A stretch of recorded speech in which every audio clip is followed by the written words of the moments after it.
Hey everybody, my name is Nate Harrison. Thanks for checking out this video. Today I'm going to show you how to get some more blocks in your Pod Go. Now, I have three caveats before I actually show you how to do this. First thing is I didn't come up with this myself. I found it on another YouTube video. I'll link that below in the description if you want to check it out. Second thing, I don't know if this is Line 6 approved or not. So kind of go at your own risk. And the third thing is this works, but the longevity of it, I don't know. I don't know if it's going to crash your preset on your Podgo in the future. I know I've played with it for a few hours, and my Podgo seems to be working great. But once again, this is kind of like a do-it-your-own risk sort of situation. So if you want to keep going, let's check it out. Let's go from here. So you can see, I'm going to go ahead and switch to my computer screen.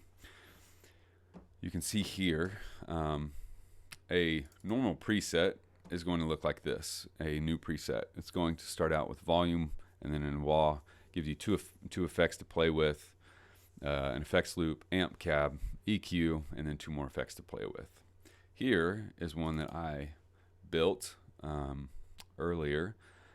This one has a compressor, a drive, a volume, amp cab, EQ, chorus, delay, tremolo, and a reverb. So you can see I took the wah and the effects loop, and I was able to replace those with two modulation effects of my choosing. You are limited in DSP on the Podgo, so there will be some things grayed out that you just can't use and that sort of thing. But I was able to fit a chorus and modulation, and two modulation pedals in there, a chorus and a tremolo. All right, so I'm going to show you how to do this now. You want to start with an empty preset. I'm going to go to this one right here, which is, if you can see, 8A. Actually, I don't think you can see that. Let me move everything over. Yeah. That's better. I'm going to start right here with 8A. And what you want to do is you want to export this preset. Leave the name alone. And I'm just going to save it to the downloads folder.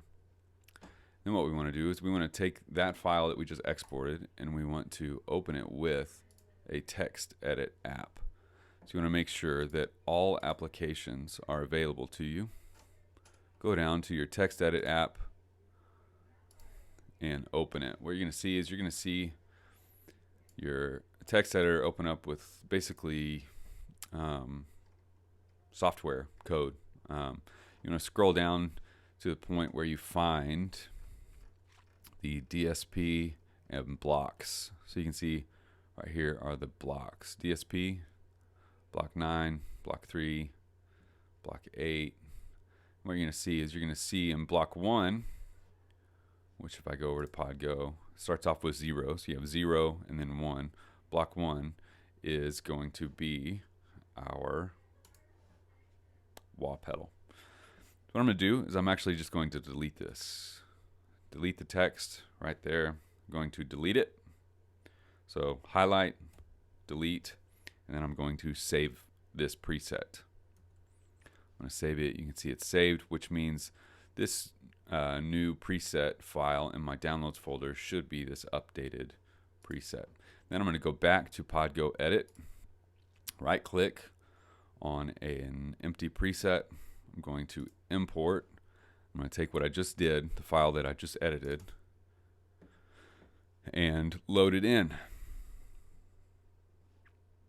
And what you're going to see is that wah pedal now disappeared, and you can load an effect in right there. So now I have a volume, 3 places for effects, 2 at the end. You can do the same thing with the effects loop.